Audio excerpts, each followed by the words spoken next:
નડિયાદમાં ધર્માંતરણના કાવતરાનો પર્દાફાશ થયો છે અને અન્ય રાજ્યો અને નેપાળમાંથી લોકોને નડિયાદ લાવી ધર્માંતર કરાતું હતું.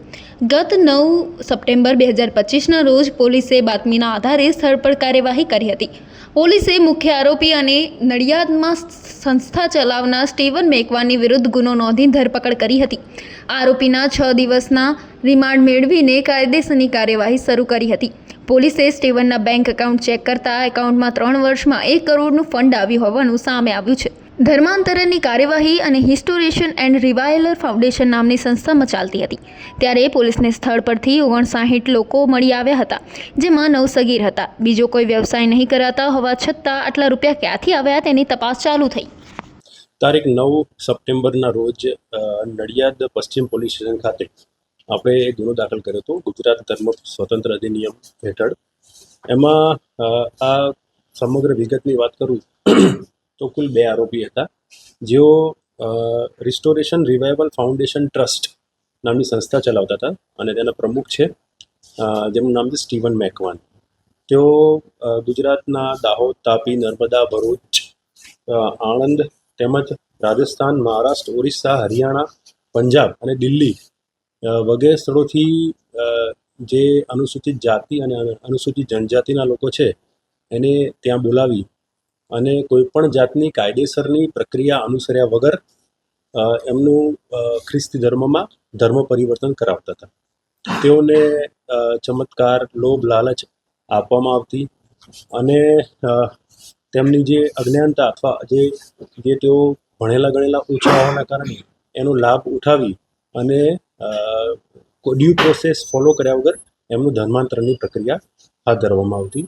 અમે જે જગ્યા પરથી આરોપીના મોબાઈલ અને લેપટોપ એ કબજે કર્યા હતા, જેનું ફોરેન્સિક એનાલિસિસ કર્યા બાદ તેમાંથી કેટલાક વિડીયો અને ફોટોસ પણ મળી આવે છે, કેટલાક ડોક્યુમેન્ટ પણ મળી આવે છે, જેમાં એઓ બેપ્ટિઝમની જે પ્રક્રિયા છે જે ધર્મ પરિવર્તનની પ્રક્રિયા છે એ કરાવતા હોવાનું પણ જાણવા મળ્યું છે. આ સંસ્થા જે છે ચેરિટેબલ ટ્રસ્ટમાં એનું પ્રોપર ઓડિટ થતું નથી, એટલે ચેરિટેબલ જે ટ્રસ્ટ છે ચેરિટી કમિશનર એમને પણ આ બાબતે એની જાણ કરવામાં આવી છે. ફાઇનાન્શિયલ આ સંસ્થાના જોવા જઈએ તો સંસ્થાને તેમજ જે સ્ટીવન મેકવાન છે એમને ગુજરાતમાંથી અને ઇવન ફોરેનમાંથી પણ આ બાબતે ફંડ મળતું હતું.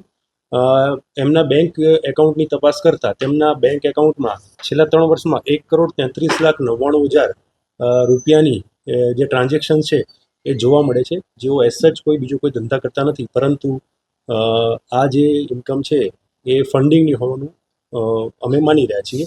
આ બાબતની અગાઉ તપાસ કરવામાં આવશે.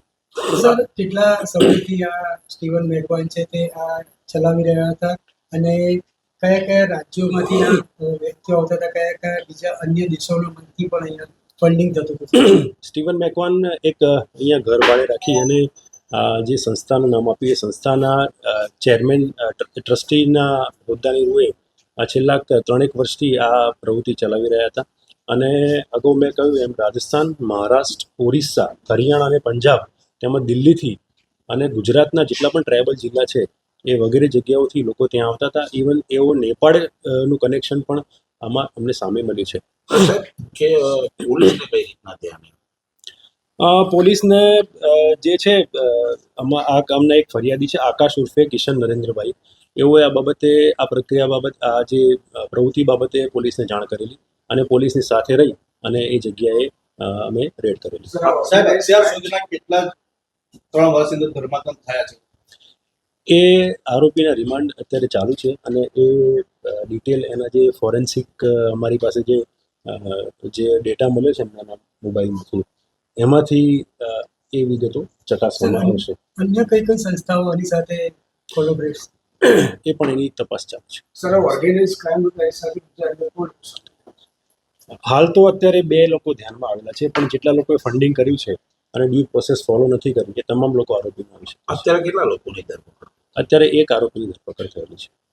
આ 3 વર્ષની અંદર કુલ કેટલી સંખ્યા બાળકો છે કે મહિલાઓ છે, કેટલી સંખ્યા છે આશરે છે? ટોટલ અત્યાર સુધીમાં એ લોકોએ 7 બેચ નું ધર્માંતરણ કર્યું છે. એ વિગતો અમે ફરીથી આપી દીધું છે. નડિયાદમાં બીજી કોઈ અન્ય કોઈ સંસ્થાઓ ચાલુ? અન્ય જિલ્લાઓમાં સર કોઈ કનેક્શન? અન્ય જિલ્લાઓના કનેક્શન એટલે મેં આપને કહ્યું એમ અન્ય જિલ્લાઓમાંથી લોકોને અહીંયા બોલાવવામાં આવતા, એટલે બેઝિકલી આ લોકોની પ્રવૃત્તિ આપણા જિલ્લામાં થતી હતી, પણ જે સામે જે લોકોને ધર્માંતરણ કરવામાં આવતું એ ગુજરાતના તમામ જિલ્લામાંથી, ઇવન ભારતના અલગ અલગ રાજ્યોમાંથી પણ આ લોકોને બોલાવવામાં આવતા. ઓકે સાહેબ,